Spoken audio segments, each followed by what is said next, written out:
So good afternoon, students. Today we study about source of infection or sources of infection, which we are studying in infection and its transmission in microbiology. It is the third unit of microbiology in your syllabus. So let's get started. Sources of infection. Yesterday we studied about carrier and sources and types of infection और nosocomial infection और classification पढ़ी थी, कुछ की terms पढ़े थे हमने, है ना।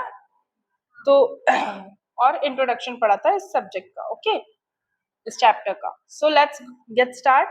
तो सोर्सेज ऑफ इन्फेक्शन में सबसे पहले जो चीज बताई गई है वो इंडोजीनियस सोर्सेज और एक्सोजीनियस सोर्सेज के बारे में बताया गया है। तो इंडो और एक्सो में, इंडो में तो एक डेफिनेशन है, पर एक्सोजीनियस में दो कारण बताए गए हैं, ठीक है। तो आइए सबसे पहले उसका इंट्रोडक्शन देखते हैं। इन्फेक्शन में be acquired endogenously, infection caused by, endogenously मतलब क्या होता है, infection caused by body own normal flora, खुद ही से बॉडी इन्फेक्शन कॉज कर रही है, that is called endo. Endo मतलब अंदर, बॉडी के अंदर में ही कोई इन्फेक्शन कॉज हो जाए, ठीक है, that is come under the endogenous. And एक्सोजीनियसली infection is infection caused bye an organism from the outside source of the body, बाहर किसी चीजों के कारण, किसी बाहर के सोर्सेस के कारण वहां पे इन्फेक्शन कॉज हो रहा है, that is come under the exogenous infection या exogenous source of infection. Is that clear to you?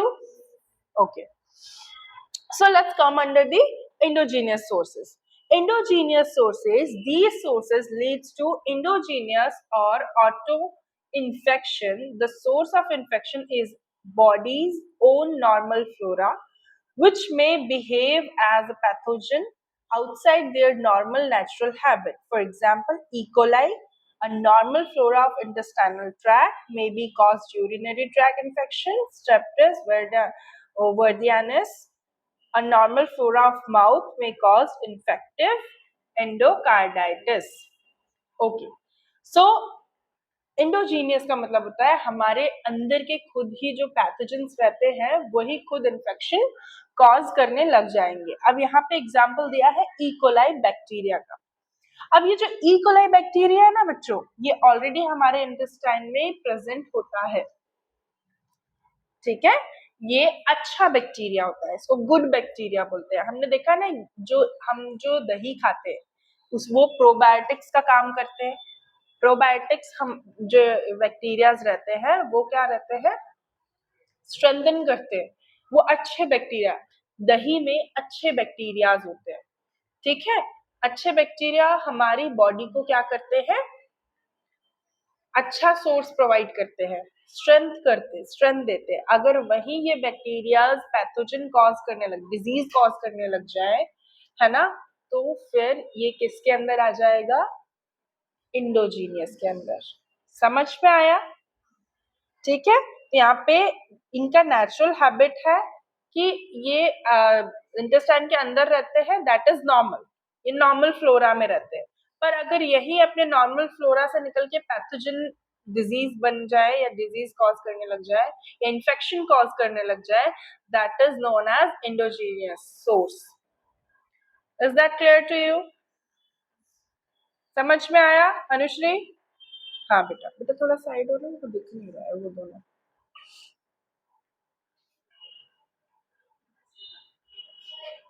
Bag को हटाओ, बीच में क्यों रखे हो?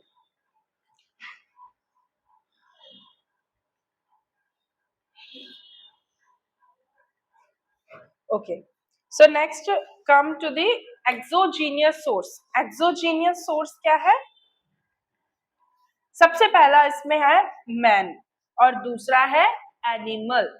देखो अब इसमें तो तुमको देखते ही समझ में आ गया होगा कि ये किसकी बात कर रहे हैं। मैन ऑब्वियसली बात है, जब बात इंसान की आती है तो या तो केसेस या फिर कैरियर, है ना। कैरियर में कल हमने पढ़ा था कि एक से दूसरे में ट्रांसमिट हो रहा है, या तो कैरियर के सोर्स से होगा या तो खुद का ही पेशेंट बन के, है ना। तो इसमें भी यही बताया है ना। Man is himself compensate source of infection, या तो उसको खुद को पहले से इन्फेक्शन होगा, है ना, या तो किसी और को इन्फेक्शन होगा और उसकी बॉडी ने उसको कैरी कर लिया। समझ में आया बच्चों? तो ये होता है एक्सोजीनियस सोर्स। उसमें जो पहला पॉइंट था मैन का, वो तुमको समझ में आया। पेशेंट, पेशेंट खुद है, ठीक है, मतलब उसको इन्फेक्शन है उस टाइम पे। फिर आता है कैरियर के बारे में। तो कैरियर इसका, इससे हमको लगा, या हमको हमसे उसको लगा, ये क्यों किसके अंदर आ गया? कैरियर के अंदर। ओके, नेक्स्ट हम बात करते हैं यहाँ पे एनिमल्स के बारे में। तो एनिमल्स में भी सेम चीज हो रही है ना। एनिमल्स में क्या हो रहा है? There are some pathogens which are capable to causing disease in both man and animal. ऐसे कुछ पैथोजन है जो कि दोनों को ही कॉज करते हैं। इसको मैन को भी कॉज करेंगे और एनिमल को भी कॉज करेंगे, ठीक है। Animals may act as a source of infection in such disease which may be acquired by direct contact with animal. Animal भी एक infection source होते हैं और ये डिजीज कॉज करते हैं तब जब वो दूसरे एनिमल के कांटेक्ट में आते हैं, राइट।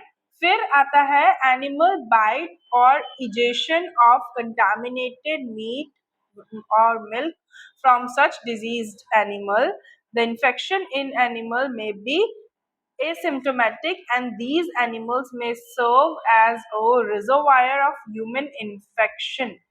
देखो, एनिमल जो डिजीज वाले एनिमल होते हैं, उनका मिल्क या फिर उनका मीट खाने पे या उनके काट लेने से भी हमको इन्फेक्शन हो सकता है ना। या वो एक दूसरे को ही काट ले तो भी इन्फेक्शन होने के चांसेस हो सकते हैं, ठीक है।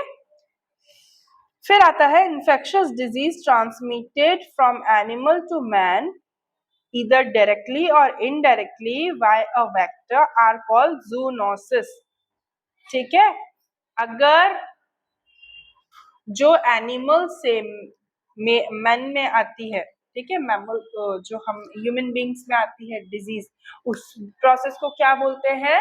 जूनोसिस। चाहे वो डायरेक्टली हो चाहे वो इनडायरेक्टली हो, ठीक है। अब मैडम डायरेक्टली और इनडायरेक्टली क्या हो गया? डायरेक्टली ऐसे हो गया कि उसने तुमको काट लिया या तुम उसके कांटेक्ट में आ गए।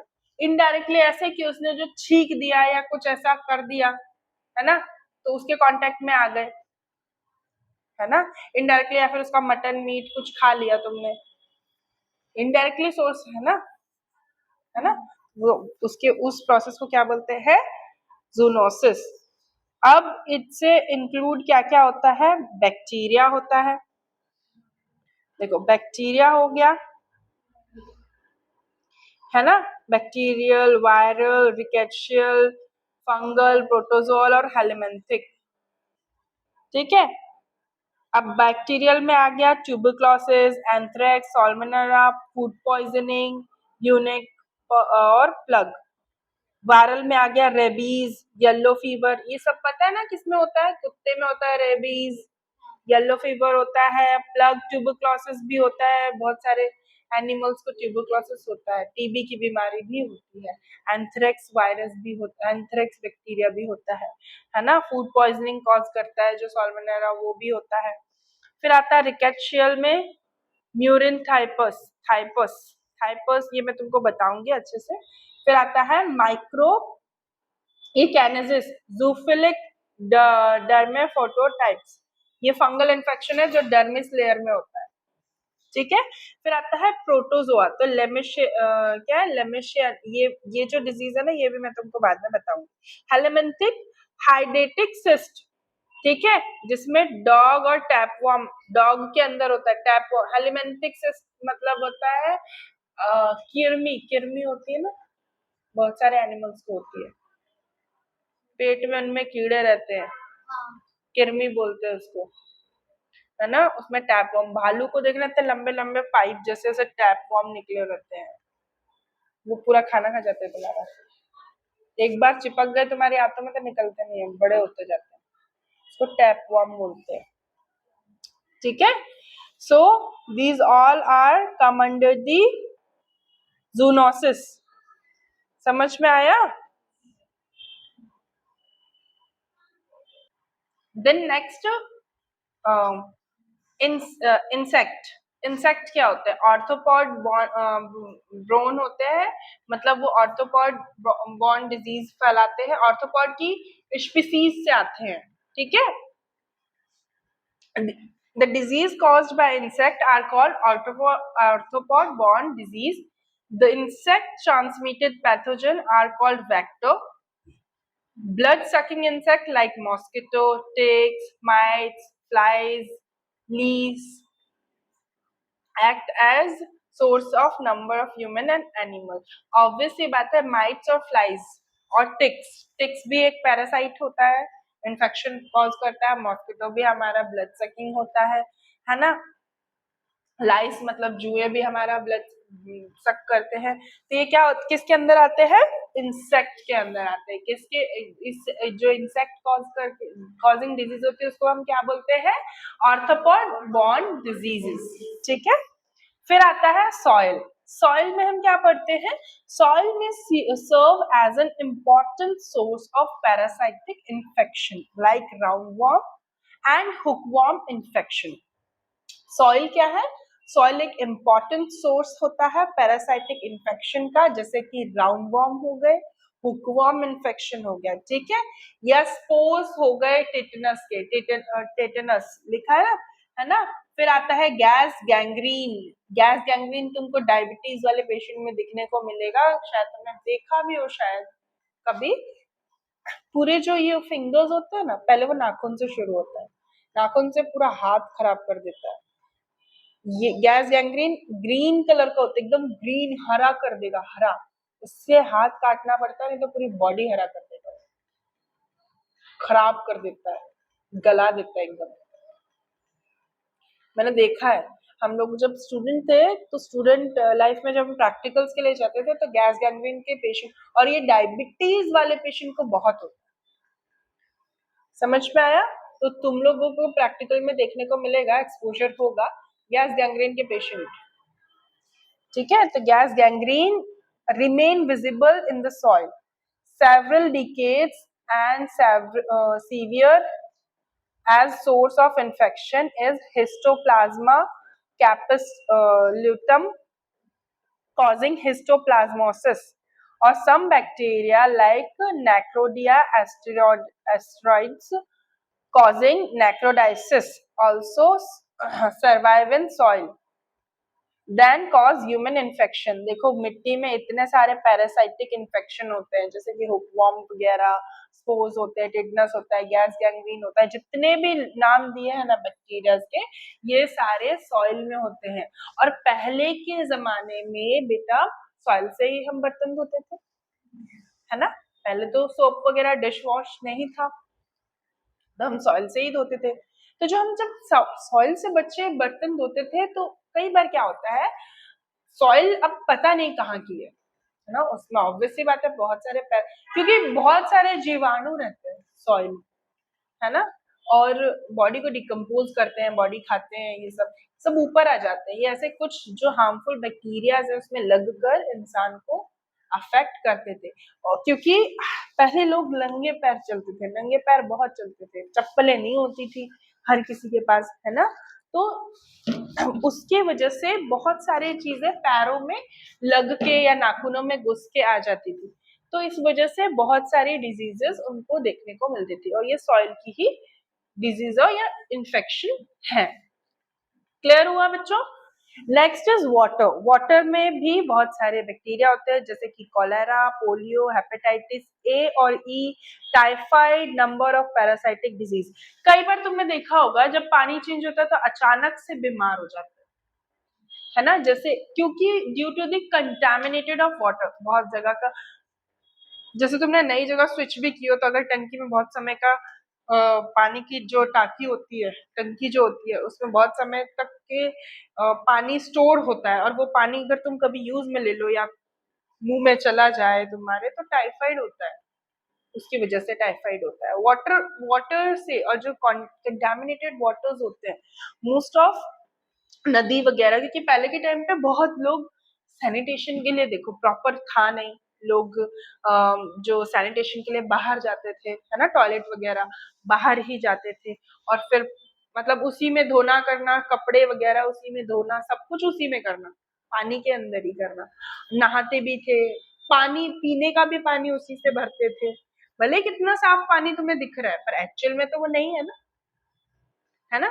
तो ये सारी चीजें किसके अंदर होती है बेटा, पानी के अंदर। तो ये सारे बैक्टीरिया उसके, तो पानी से इस तरीके की डिजीज होती है। समझ में आया। Next is food. तो कंटामिनेटेड फूड, जैसे सोर्सेज उसके जो होते हैं, फूड पॉइजनिंग कॉज करेंगे, गैस्ट्रोइंटेस्टाइनल में डायरिया, डिसेंट्री, लूज मोशन वगैरह कॉज करेंगे। अब फूड में कैसे होगा, तो फूड बेटा कई बार है, जैसे बाहर का खाना तुम लोग खा रहे हो तो अनहाइजीन तरीके से बनता है ना।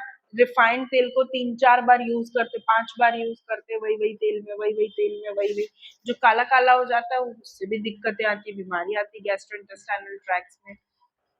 फिर कितने गंदे हाथ से वो लोग बनाते हैं, कितने गंदे हाथों से वो लोग सब कुछ करते हैं, है ना। तो these all are come under the food contamination. Is that clear to you? Okay. Next, we have come to the nosocomial or hospital-acquired infection.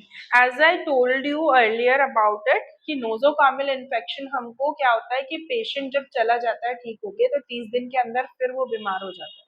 क्यों? क्योंकि जब वो डिस्चार्ज हो रहा है तो कुछ उसकी इम्यूनिटी सप्रेशन होने के कारण कुछ जो इन्फेक्शन है वो क्या हो जाता है, एक्वायर्ड कर लेता है, वो उसको ले लेता है, कैरी हो जाता है उसमें, और फिर घर जाके उसके सिम्टम्स शो होते हैं। तो 30 दिन के अंदर जो इन्फेक्शन होता है उसको हम क्या बोलते हैं, नोजोकॉमियल इन्फेक्शन। आओ उसकी डेफिनेशन देखते हैं। हॉस्पिटल एक्वायर्ड और nosocomial infection are defined as an infection developing in the patient after admission to the hospital which were then neither present or nor in incubation at the time of hospital. Infection that first appear between 48 hours or 4 days after admission are usually considered as an nosocomial infection. देखो इसमें क्या लिखा है कि जब patient आया है तो जब उसका एडमिशन हो रहा है तब उसको इन्फेक्शन नहीं है, ठीक है, और जब उसका एडमिशन हो गया है उसके कुछ दिन तक भी उसका इन्फेक्शन नहीं है, और ना ही जो डिजीज होने वाली, जो उसको इन्फेक्शन होने वाला है उसका भी इंक्यूबेशन पीरियड चल रहा है, ऐसा कुछ भी नहीं है। बट जब वो हॉस्पिटलाइज हो गया उसके कुछ दिन बाद या 48 आवर्स बाद, मतलब 2 दिन के बाद, है ना, 24 is equals to 48, 24 hours 24 hour मतलब 2 दिन के बाद, 48 आवर्स के बाद उसको उसके सिम्टम्स दिखने को लगेंगे, है ना। और या फिर 4 दिन बाद हो तब उसके सिम्टम्स जो दिखते हैं वो किसके अंदर आता है, नोजोकॉमियल इन्फेक्शन के अंदर आता है। समझ में आया। Then common hospital acquired infection में क्या क्या चीजें आती है, देखो जो हॉस्पिटल से एक्वायर्ड होता है, एक्वायर्ड मतलब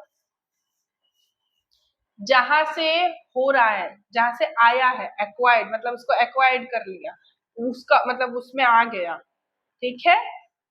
तो कॉमन हॉस्पिटल एक्वायर्ड में क्या होगा, हॉस्पिटल से लग के जो इन्फेक्शन आया है। समझ में आया।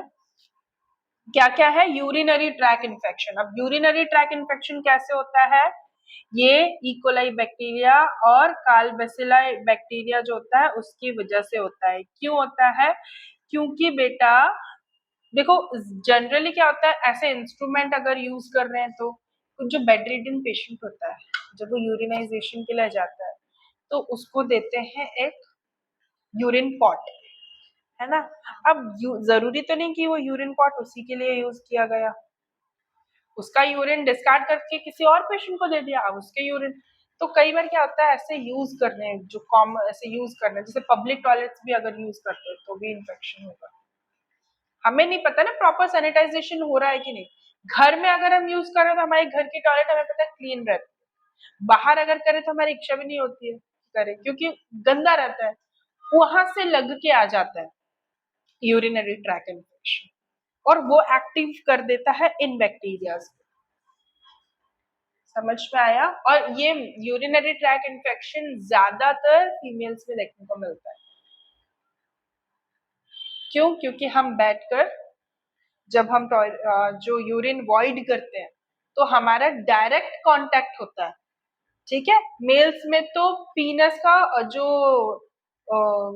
ऊपर पार्ट है वो कवर्ड होता है, ठीक है, डायरेक्टली उसका कांटेक्ट नहीं होता। लेकिन हम जब यूरिन वॉइड करते हैं तो हमारे डायरेक्टली जो फर्श है जहाँ पे हम जो यूरिन पॉट है उस पे जब हम टॉयलेट वॉइड कर रहे हैं तो डायरेक्टली कांटेक्ट हो रहा है हमारा वजाइना या यूरिनरी ओरिफाइस का, है ना। तो ऑब्वियस ये बात है हम में इन्फेक्शन के चांसेस ज्यादा होंगे, और स्पेशली पब्लिक टॉयलेट्स में यूज करने में, ठीक है, क्योंकि कुछ लोग हाइजीन मेंटेन करते पानी में नहीं डालते, तो चांसेस ज्यादा होंगे ना इन्फेक्शन के। फिर आता है नोजोकॉमल निमोनिया। नोजोकॉमल निमोनिया बेटा इसलिए हो जाता है, it occurs in an hospital acquired infection. ये HAI का मतलब हॉस्पिटल एक्वायर्ड इन्फेक्शन है, ठीक है। ये शॉर्ट फॉर्म्स याद रखो, मैं तुमको टेस्ट में दे सकती हूँ, ठीक है। And occur in several different patient, it is most important patient of a ventilator and intensive care unit. ये नोजोकॉमल निमोनिया है ना, ज्यादातर पता है किसको होता है? जो ऐसे पेशेंट जो आईसीयू में हो, और इधर दे आर इन वेंटिलेटर्स, जब वेंटिलेटर्स में हो। वेंटिलेटर पता है, वो लगाते हैं, पाइप डालते हैं, आर्टिफिशियल उनको ऑक्सीजन देते हैं, दैट इज कॉल्ड वेंटिलेटर। तो आईसीयू में, इंटेंसिव केयर यूनिट में, वहां के एनवायरमेंट से उनको सर्दी हो जाए और सर्दी से वो निमोनिया में तब्दील हो जाए, बदल जाए, दैट इज कॉल्ड नोजोकॉमियल निमोनिया। अब नोजोकॉमियल क्यों लगाया मैडम? नोजोकॉमियल इसलिए लगाया है क्योंकि वो हॉस्पिटल के अंदर हो रहा है। निमोनिया क्यों? क्योंकि वहां का एनवायरमेंट ऐसा होता है, ठीक है, पूरे टाइम इसी चलता है, पूरे टाइम ये। और ऑब्वियसली बात है डायरेक्ट, क्योंकि इंटेंसिव केयर यूनिट में पूरे टाइम उनको फ्लूइड देंगे, फ्लूइड उनको बॉडी में चल रहा होगा, फ्लूइड उनको बॉडी में क्या कर रहा होगा, चल, ठीक है। तो हम ये किसके अंदर पढ़ते हैं? नोजोकॉमियल निमोनिया के अंदर, है ना। निमोनिया कहाँ से हुआ? क्योंकि उसके टाइम उसके जो इसमें जो आईवी पूरे टाइम चल रहा होगा, पानी उसको फ्लूइड और इलेक्ट्रोलाइट पूरा दे रहे होंगे, और डायरेक्टली वो इसी के मतलब ऐसा एनवायरमेंट के कांटेक्ट में आएगा, तो जिसके कारण निमोनिया होने के चांसेस हो सकते हैं। आफ्टर इज सर्जिकल साइट और इन्फेक्शन। अब जैसे कि तुमने देखा होगा किसी के टाके पक जाते हैं, किसी का कुछ ऐसे सर्जरी से आने के बाद कुछ कुछ हो जाता है, इन्फेक्शन हो जाता है, तो ये क्या होता है, स्किन में अगर एसेप्सिस टेक्निक यूज नहीं किए तो स्किन सेप्सिस होने के चांसेस है। अब मैंने तुमको कल बताया था कि एसेप्सिस क्या होता है। एसेप्सिस क्या होता है? एसेप्सिस क्या होता है? क्या होता है asepsis? A state which is free from microorganism। तो उसी का उल्टा सेप्सिस क्या होगा? एसेप्सिस मतलब एब्सेंस ऑफ माइक्रोऑर्गेनिज्म, सेप्सिस मतलब presence of microorganism. It is too obvious, है ना, कि वहां पे अगर एसेप्टिक टेक्निक यूज नहीं की है, सेप्सिस वाले सेप्टिक टेक्निक सेप्टिक से मतलब जो जितने भी इंस्ट्रूमेंट अगर सर्जरी में यूज हो रहे हैं, तो ऑब्वियसली बात है वहां पे क्या होगा, इन्फेक्शन होगा, क्योंकि वो एरिया ही वो जो है वो क्लीन ही नहीं है, स्टेरलाइज ही नहीं है। क्लियर हुआ? समझ में आया? तो सर्जिकल साइट में भी इस तरह के इन्फेक्शन देखने को हमको मिलते हैं, या फिर पेशेंट की खुद की गलती से भी कई बार ये इन्फेक्शन देखने को मिलता है ना। उसने परहेज नहीं किया, उसने पानी लगा लिया, उसको सूखने नहीं दिया, ये वो उस तरह से भी वहां पे वुंड को ज्यादा ओपन रख दिया, तो वहां पे इन्फेक्शन होने के चांसेस होते हैं, right? Okay, next is nosocomial bacteraemia.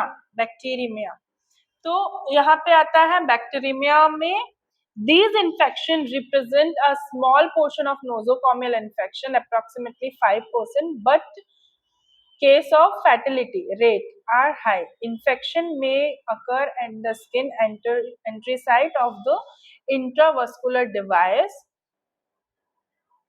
on the subcutaneous path of the catheter tunnel infection. अब आता है यहाँ पे नोजोकॉमल बैक्टीरियमिया। मतलब होता है बैक्टीरियमिया, मतलब होता है कि वो स्किन के कांटेक्ट में आके इन्फेक्शन कॉज कर रहा है। समझ में?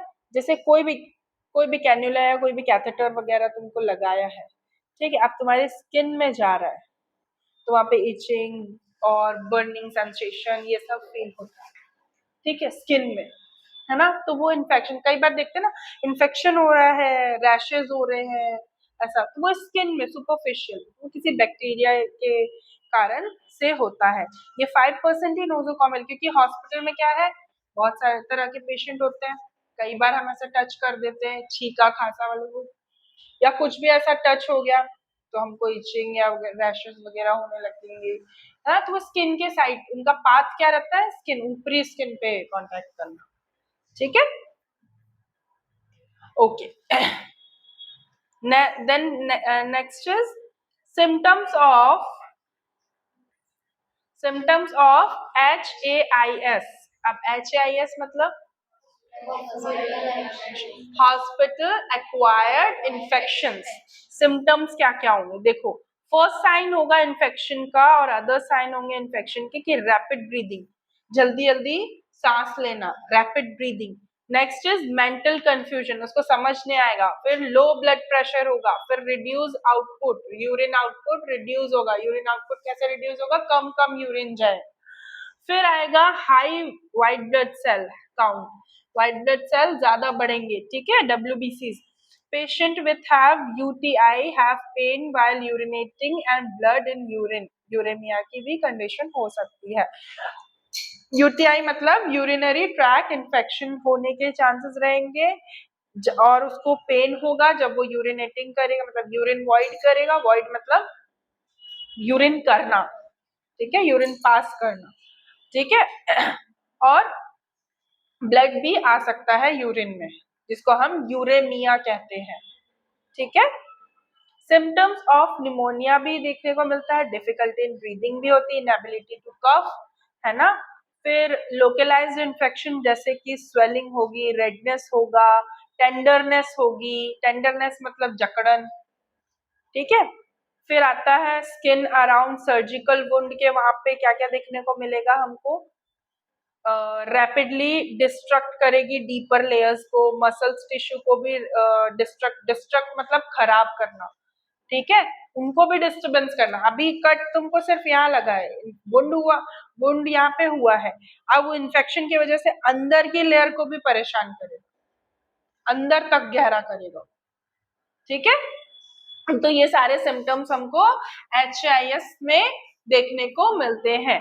अब इसका कॉजेस क्या है, प्रोलॉन्ग हॉस्पिटल स्टे, लंबे समय तक हॉस्पिटल में स्टे करना, यहाँ पे प्रोलॉन्ग हॉस्पिटल स्टे, ठीक है। सिवियरिटी ऑफ अंडरलाइनिंग इलनेस, जितनी ज्यादा सिवियर, अगर डिपेंड करता है, ज्यादा सिवियरिटी है मतलब ज्यादा उसको इन्फेक्शन वगैरह है तब उसमें होगा, है ना। कॉम्प्रोमाइज्ड न्यूट्रिशनल और इम्यून स्टेटस, कॉम्प्रोमाइज्ड न्यूट्रिशनल और इम्यून स्टेटस के अंदर क्या होगा, दबाव, मतलब इम्यूनिटी उसकी डाउन रहेगी उस वजह से भी।